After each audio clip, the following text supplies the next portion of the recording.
Happening right now, President Trump and Australian Prime Minister Anthony Albanese hold their bilateral meeting inside the cabinet room. The two started taking questions from reporters moments ago, so let's listen. Tariffs. As you know, they're paying 55%. That's a lot of money. They never were paying anything over years and years and years. But they were like anybody else. A lot of countries took advantage of the U.S. They're not taking advantage anymore. No, China's paying 55% and a potential 155% come November 1st unless we make a deal. And I'm meeting with President Xi. We have a very good relationship. We're going to be meeting in South Korea in a couple of weeks. And we'll see what we can do.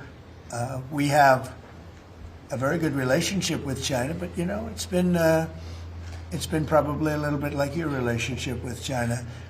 They try and take advantage, but most countries do. I mean, I can say the European Union took advantage, but not anymore. We worked out a very fair trade deal.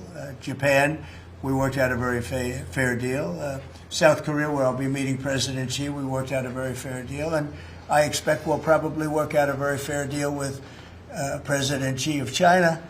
So most of you will be with us. It's going to be very exciting. And I think we're going to work out something that's good for both countries. Are you at least interested in expediting the nuclear-powered subs to Australia? Well, we are doing that, yeah. We're doing that. We have them moving very, very quickly. Mr. President, I don't think you've ever been to Australia. Have you thought about coming to Australia and trying out some of the golf courses? I would, and I actually have been to Australia, and I did play one of your great golf courses. They have great golf courses there. But I have been to Australia, actually. Would you come again? Oh, I would. In fact, I've been invited to go, and Indeed. I'll have to give it serious consideration. No, it's a real possibility. Did the Prime Minister invite you today? He did. And perhaps we could time it, must be said, with the President's Cup that Australia hosts as well. When is the President's Cup? We'll organise it at a time suitable for you, Mr. President. Please, in the back, please. Yeah, in the back, please. Yeah, Mr. President, the Prime Minister mentioned that there's a trade imbalance that's very heavily in America's favour. Why does America slap such heavy tariffs on a friend and ally? Well, we don't, Australia? yeah. Well, we do in some cases. We do in many cases because we've been treated unfairly. But actually, the tariffs are very light. The one thing is you buy a lot of airplanes, so that helps because you buy a lot of the beautiful Boeings, the best of the Boeings. Boeing, and by the way, Boeing is really doing well. They have lots of orders, and they're really doing a great job. They make a great plane. But Australia, because of its location, which is great, but one of the things dictated by that location is you have to order a lot of airplanes. So I guess we have that advantage. They need a lot of airplanes in Australia, and that gives us a little bit of an Mr. President, yeah, your Secretary of War, Pete Hegseth, in his Shangri-La speech in, I think it was May, warned about the potential likelihood or threat of President Xi ordering an invasion of Taiwan. 2027 is also the year that Fleet Base West is supposed to start rotating those US and UK submarines. Do you see AUKUS as a deterrent for China in the Indo-Pacific? Yeah, I do. I think it is, but I don't think we're going to need it. I think we'll be just fine with China. China doesn't want to do that. First of all, the United States is the strongest military power in the world by far. It's not even close. Not even close. We have the best equipment. We have the best of everything, and nobody's going to mess with that. And I don't see that at all with President Xi. I think we're going to get along very well as it pertains to Taiwan and others. Now, that doesn't mean it's not the apple of his eye, because probably it is, but I don't see anything happening. We have a very good trade relationship. We're going to have a very good, I think when we leave South Korea, it could be wrong, but I think we'll end up with a very strong trade deal. Both of us will be happy. I don't see that happening, no. Given the trade surplus that the US enjoys with Australia, would you consider lifting the tariffs that you've imposed on Australia? And can you give us any details about the critical... Yeah, well, the tariffs have been amazing because, you know, tariffs have been really a reason that I was able to settle almost all of the, you know, I've settled 8 wars in 8 months. Not bad. I have one more to go. It's Russia-Ukraine, and I think we'll get there, but it's turned out to be nasty because you have two leaders that truly hate each other, you know. You can't have it all, right? They hate each other beyond all else, and it makes it actually a little bit difficult. But we try, of the 8 deals, I would say because of tariffs, 4 or 5 of them were settled. It's an amazing thing, the power of tariffs in terms of our country. But tariffs have always been used against us. We never use them against anywhere else. And now you have a president that, for national security reasons and other reasons, is using them. And we've become a very rich nation again and a very secure nation again. But we've also become a nation that used that power of tariffs and the power of trade to settle 5 of the 8 wars that I said. I settled 8. I'm very proud of that. Nobody else has settled 1. I don't think there's been an American president that settled 1. I think there probably hasn't been, outside of the 2 countries involved, or however many are at war. I don't think there's ever been an outside country that settled a war, period. So I settled 8 in 8 months. I'm proud of that. Now, in the meantime, I'm running a country that's, right now, we're the hottest country anywhere in the world. We were dead. A year and a half ago, we were a dead country. Now we're the hottest country in the world, economically and otherwise. So. But I will say this, Australia pays very low tariffs, very, very low tariffs. In fact, Australia pays among the lowest tariffs. Please,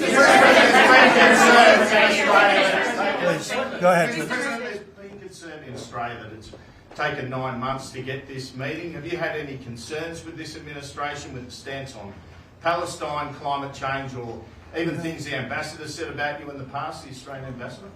I don't know anything about him. I mean, if he said bad, then maybe he'll like to apologize. I really don't know.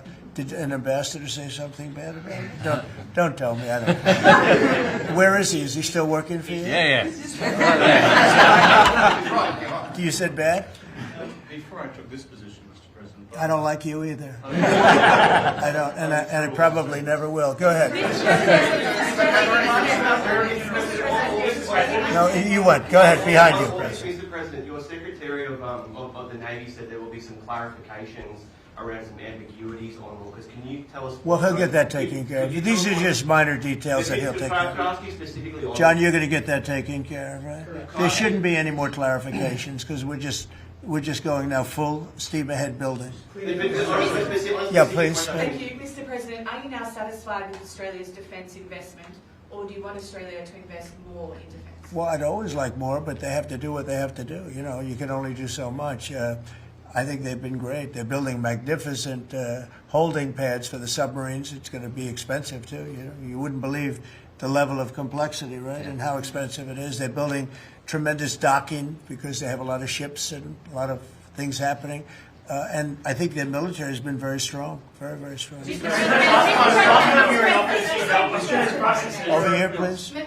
President, on the war that you haven't solved yet, the Ukraine-Russia situation, have you now locked in a meeting? And can you explain, just a few weeks ago at UNGA, you said that Ukraine could possibly win the war and well, they could. They could still win it. I don't think they will, but they could still win it. I never said they would win it. I said they could win. Anything can happen. You know, war is a very strange thing. A lot of bad things happen, a lot of good things happen. If you look at the Middle East, I would say prior to us hitting Iran so hard, we could have never made that deal because you would have had a dark cloud over the Middle East when we took out their nuclear capability, which was one of the great military maneuvers of all time. It was flawless. You saw that. Yeah. Those magnificent B-2s. I mean, that was a flawless move that was done by some very talented people, headed up by Pete and everybody else, and our great generals, and General in particular, Raisin Kane. We did a great job. And when that happened, everything was different, and we were able to get a deal. If we didn't do that, if it wasn't, you know, they wanted to do that for 22 years, Mr. Prime Minister. For 22 years, I had the pilots here, the B-2 pilots, and they came to the Oval Office, and I thought they deserved it. They flew 37 hours back and forth. We had 52 tankers up there. We had a lot of planes up there with them, but they were the primary plane. But we had a lot of planes, F-22s and F-35s and F-6. We had a lot of planes. But we had 52 tankers. Can you believe that? And it was just like a flawless mission. And when it was finished, the Middle East just opened up. Amazing. And they've wanted to do it for 22 years. The pilots came up to me. They said, you know, for 22 years we practiced this maneuver. 3 times a year for 22 years, our predecessors and us. These are now young pilots, you know, but they're older now. Predecessors practiced it. And They said, we never had a president that would let us do it, but I let him do it. And it totally opened up the Middle East. It took the cloud over we had a dark cloud over the Middle East, and now it's all, we have a little situation relatively with Hamas, and that will be taken care of very quickly if they don't straighten it out themselves, because they're in violation of their agreement. Thank you, Mr. President. On rare earth minerals, Australia is one of the only places in the world that processes rare earth minerals. Could there be an agreement? China has 90% of the processing. Could there be an agreement over processing rare earth minerals with Australia? Sure, that's what we're doing. It's part of the agreement. Part of the agreement. Can you say with Go ahead, please. Yeah. On a follow-up on Taiwan, there are reports that you will come up, or China is pressuring you to not support independence for Taiwan in exchange for a trade deal. Well, I'm not going to talk about that. What I'll talk about, you and I will have that discussion in a couple of weeks when I'm in South Korea with President Xi. We're going to be talking about a lot of things. I assume that's going to be one of the things, but I'm not going to talk about that now. Yeah, please, go ahead. Mr. President, you just alluded to the violence in the Middle East. What steps is the administration taking to maintain the ceasefire? Well, a lot of steps, and right now it's in the hands of others. We have 59 countries that agreed to the deal. We have a peace in the Middle East for the first time ever. We made a deal with Hamas that they're going to be very good, they're going to behave, they're going to be nice, and if they're not, we're going to go and we're going to eradicate them if we have to. They'll be eradicated, and they know that. So they went in, and I don't believe it was the leadership, but they had some rebellion in there among themselves, and they killed some people, a lot of people. But this is a violent group. You probably noticed over the last 100 years, this is a very violent group of people. And they got very rambunctious, and they did things that they shouldn't be doing. And if they keep doing it, then we're going to go in and straighten it out, and it'll happen very quickly and pretty violently, unfortunately. Go ahead. Yeah, just following up on that question, when you say we are going to eradicate Hamas, who is we? Does that include American boots on the ground? No, it won't be on the ground at all. We don't need to, because we have many countries, as you know, signed on to this deal. The way I view it, 59 countries, and unanimous. There's never been, nobody ever believed it was right. Countries that 4 months ago didn't like each other, and now they're all aligned together. We've had countries calling me when they saw some of the killing with Hamas, saying, we'd love to go in and take care of the situation ourselves. In addition, you have Israel would go in 2 minutes if I asked them to go in. I could tell them, go in and take care of it. But right now, we haven't said that. We're going to give it a little chance, and hopefully there will be a little less violence. But right now, they're violent people. Hamas has been very violent. But they don't have the backing of Iran anymore. They don't have the backing of really anybody anymore. They have to be good. And if they're not good, they'll be eradicated.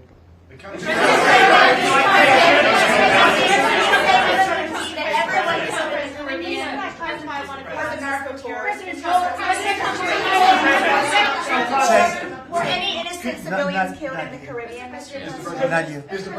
Go on, please. Could the Prime Minister weigh in more on the processing? Yeah. And can Australia expand the process of rare earth?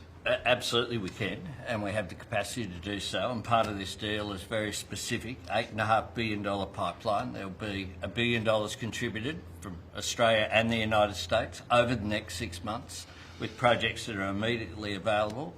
There's 3 groups of projects, ones that are joint activities between Australia and the United States, such as Alcoa. Secondly is projects that will be US investment that the US will undertake in Australia, including processing, and then ones that Australia will undertake, some as well. One of them is Australia, the US and Japan as well. So what we're trying to do here is to take the opportunities which are there. Australia has had a view for some time, a bit similar to putting America first. Right.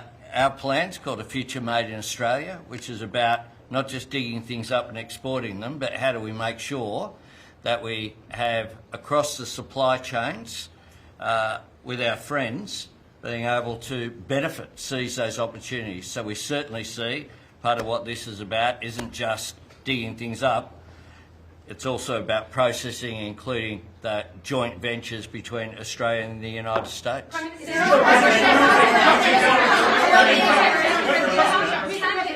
the US and Australia really compete with China? Aren't we decades behind in terms of the development? No, you've been reading the wrong newspapers. We're not decades. We are way ahead of China militarily, the United States. We're way ahead of them in every form of military, other than they're building a lot of ships, and we'll have that started. We'll be catching them on that. When it comes but we will, when it comes to weaponry, when it comes to, I'll go right now, AI. The big thing is AI. They're building more plants in this country than anybody ever imagined. We're going to have over $20 trillion of investment for this year. The most we ever had was a tiny fraction of that. As an example, Biden, who's the worst president in the history of our country by far, by the way, but they were less than $1 trillion for 4 years. We're already now breaking $18 trillion of investment in 8 months. $18 trillion. No country in history has ever done that. We're way ahead of China in AI, and we're way ahead of China militarily from the standpoint of the sophisticated weapons. We have weapons that a lot of people don't even know about it. I got them started 4 years ago. I rebuilt the military 4 years ago, fortunately, because Biden didn't do anything but give a piece of it away to Afghanistan. Fortunately, as much as it sounded like it was a small part of what I built, but the Afghanistan giveaway was one of the worst. That was probably the most embarrassing day in the period in the history of our country. But we have the greatest military. We have the best equipment. We have the best manufacturers of equipment. We have the best weapons. When you look at our weapons, I've been talking a lot about our weapons. Everybody wants our weapons. But it's great to be working with Anthony. It's great to be working with the people of Australia, because they also, it's a smaller country, but you have done a fantastic job in weaponry and the kind of things. So we do a lot of joint work together. Our militaries work very, very closely together. We've been really an amazing ally when you think of it, right? There's never been any games. We're strongly committed, and they're strongly committed. There are some games with other countries, but there haven't been games with Australia.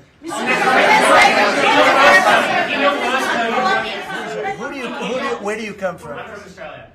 Who are you with? The Sydney Morning Herald. Nasty guy. Go ahead. Oh, sorry, I was just going to ask. All right, go ahead.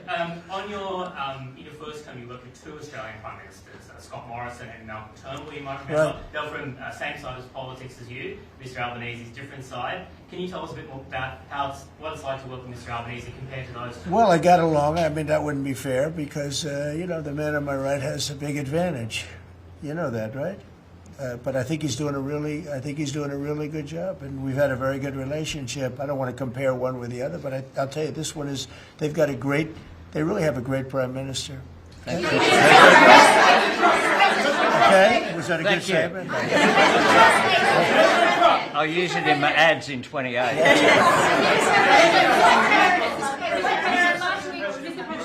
President Putin on Thursday, did you discuss his ongoing attacks on civilian areas in Ukraine? Yeah. Did you say cut it out? Did you say show an article of good faith to me? I did. But as you know, most of the people dying are soldiers. The soldiers that are dying in Russia and Ukraine, it's unbelievable.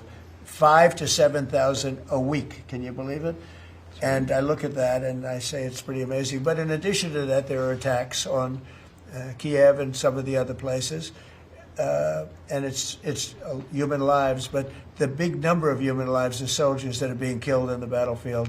Anywhere from 5,000 to 7,000, sometimes more than that every single week. It's not even believable. It's a bloodbath. It's the worst since the Second World War, the worst number of people. And it doesn't affect us in any way. We don't pay anything, because now they pay us for the weapons that they get. The NATO is paying us for the weapons, as you know. It doesn't affect. I guess you could say that's a positive thing. They pay us, but I'm not interested in that. I did straighten it out. Biden gave them $350 billion. Can you believe it? And all they did is get deeper in. It's a shame. Gave them $350 billion. A lot of lives were lost. That's a war that would have never happened if I were president. But we do speak about that. I speak about all of the lives, but I do speak about the civilian lives. Yeah. The First Lady has done such an amazing job on the Ukrainian children who were abducted Yeah. by Russia. Would you support Senator Lindsey Graham's bill to declare Russia a terrorist state? And you have within your power, you're the most powerful man on earth. Why don't you just enable Ukraine to finish this war tomorrow? Well, if you knew anything about what you were talking about, you'd be able. You do. I don't think you do, really. They I don't just think need you the do weapons. because it's a little more complicated than that. But it sounds easy. We're in the process of trying to make a deal. If we make a deal, that's great. If we don't make a deal, it'll be a lot of people are going to be paying a big price. And on the abducted children. Quiet. President Trump, so a question to both of you, if you don't mind. So I love his haircut. He's one of I'm going to try that. No, I love it. Go ahead. So, as we all know, China controls 90% of the global supply of critical minerals. They have launched attacks on Australian companies, primarily Lynas Rare Earths. What will happen to China if they don't play fair with this? So, it's a very interesting question. We have a tremendous power, and that's the power of tariff. And I think that China will come to the table and make a very fair deal, because if they don't, they're going to be paying us 157% in tariffs. Right now, they're paying 55 to 57%. When I was first president, first term, we had the greatest economy we've ever had. And as you know, people don't write too much about it, but China paid us hundreds of billions of dollars worth of money for tariffs. Biden left it, but he didn't enforce it. He gave exceptions to almost everything. And so he left the tariffs, but he didn't really collect the numbers that he should have collected, and because he didn't know what the hell he was doing. So now the tariffs are much higher in China than they were before, and they're high on other countries depending on whether or not we like that country or we get along, and that's for national security purposes. So I made deals with Japan, I made deals with the European Union, or the whole of Europe practically, but the European Union, made deals with a lot of different people. We have a very fair deal for, I will say, Australia's paying a low number. They do have, I'll change it, we have a little bit of an advantage on that one. I told you, the advantage we have is airplanes. We sell a lot of airplanes to them, and they need them. It's a very vibrant place, and people go in and out, and I look forward to going there myself. And I think it's unlikely I'll be taking a ship. That's a long journey. That's a long journey. But China has treated us with great respect. Now, in the past, they didn't treat other presidents with great respect. They would take hundreds of billions and even trillions of dollars out of the country, and they would spend it and build their military. Now they're treating us with great respect. Now, we'll see what happens. I said, if we don't make a deal, I'm putting on an additional 100% on November 1st. I think we'll make a deal. They threatened us with rare earths, and I threatened them with tariffs, but I could also threaten them with many other things, like airplanes. You know about airplanes, because they can't get parts for their airplanes. We build their airplanes. We do a great job. They're largely Boeings, and we could stop the parts. We did stop the parts, actually, when they did the initial threat. That's a big... They closed down over 400 of their airplanes, but we don't want to do that. But we have a much simpler thing. If we don't make a deal, we'll charge them a very substantial tariff, and they'll be paying us hundreds of billions of dollars a year, which they're basically paying right now. We had presidents that allowed China and other countries get away with murder. We're not going to allow that, but we're going to have a fair deal. I want to be good to China. I love my relationship with President Xi. We have a great relationship. I believe after we leave South Korea, we'll be there together. We thought that would be a good place to meet, and we're going to be meeting. I'll be in Malaysia, I'll be in Japan, I'll be in a couple of others. We'll be sort of doing a little bit of a tour. I've been invited to go to China, and I'll be doing that sometime fairly early next year. We have it sort of set. But I think we're going to have a very good relationship with China. And again, they will threaten us with rare earths. I don't think they're threatening us too much right now. But they could do that, but I threaten them with something I think is much more powerful, and that's tariffs. Because at a certain point, they will not be able to do any business with us. at a certain point, if they pay enough tariffs, it's almost like saying, we don't want to do business with you, but it's probably nicer. Saying you're going to pay 158, 157% tariff is a nicer way of saying that we don't want to do business with you. And if they don't do business with us, I think China's in big trouble, I'll be honest with you. I think China is, I don't know that they even make it. I really do. I believe that they're in big trouble. And I don't want them to be in big trouble. I want them to do great. I want them to thrive. But we have to thrive together. It's a two-way street. I think when we finish our meetings, and it's going to be a big deal. Look, I'm meeting with a lot of other countries, but this seems to be the one that people are very interested in. I think when we finish our meetings in South Korea, China and I will have a really fair and really great trade deal together. I want them to buy soybeans. They stopped buying our soybeans because they thought that was punishment. And it is punishment to our farmers, but we're not going to allow that to happen because I made a great trade deal with China, a $50 billion trade deal, and they were great about it. They were doing everything that they were supposed to do. And then when Biden came in, you know, I used to call President Xi all the time to say, thank you, or you're not buying enough. In other words, they were supposed to buy. Biden, do you think Biden ever called him? I don't think Biden ever called him. You think Biden lied awake at night thinking about trade with China? He didn't know what he was doing. He was an incompetent president. We had an incompetent president, but you don't have that anymore.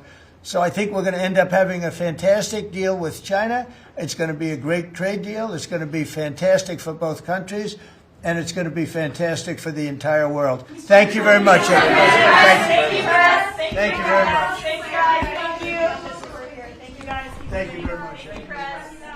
All right, you were listening to President Donald Trump there during a bilateral meeting with the Prime Minister of Australia. He took a lot of questions from reporters and touched on several topics. So let's go live to the White House and CBS News White House reporter Olivia Rinaldi. Olivia, I'm curious about what stood out to you on what the president had to say. Well, Mugo, where to begin? That was certainly a very comprehensive meeting right there in the cabinet room with the Prime Minister of Australia in his first visit here to the White House. The first place I do want to start, though, is that critical mineral agreement that they signed today. We know that the U.S. and Australia have signed what is essentially a new agreement to increase sharing of critical minerals. Now, Australia has an abundance of them, but to broaden this out a little bit, we were buying them from China. That was part of that China trade agreement that was agreed upon earlier this summer in Switzerland. Now China says they're going to put new export controls on those minerals. As a result, the U.S. is looking elsewhere to get them. And lo and behold, Australia is here today, and they certainly have a plethora of those minerals. So the U.S. has now signed a new agreement with them. We are waiting to hear details to the tune of how much we will be buying these minerals, how involved the U.S. will be in the physical mining of them, then the refinement, then the shipping of them, because you can mine them, but then you have to get them to a place where you can use them in autos and in iPhones, certainly in artificial intelligence, of which we are building a lot of those development centers here in the U.S. So that was something that specifically stood out to me. Another thing they spoke about was the AUKUS agreement, that is the Australia, United Kingdom, and United States agreement that was signed during the Biden administration with the previous leader of Australia and the previous leader of the United Kingdom, Boris Johnson. It was a several $100 billion agreement that included the U.S. giving submarines, Virginia-class nuclear-capable submarines to Australia to help counter China in the Pacific region.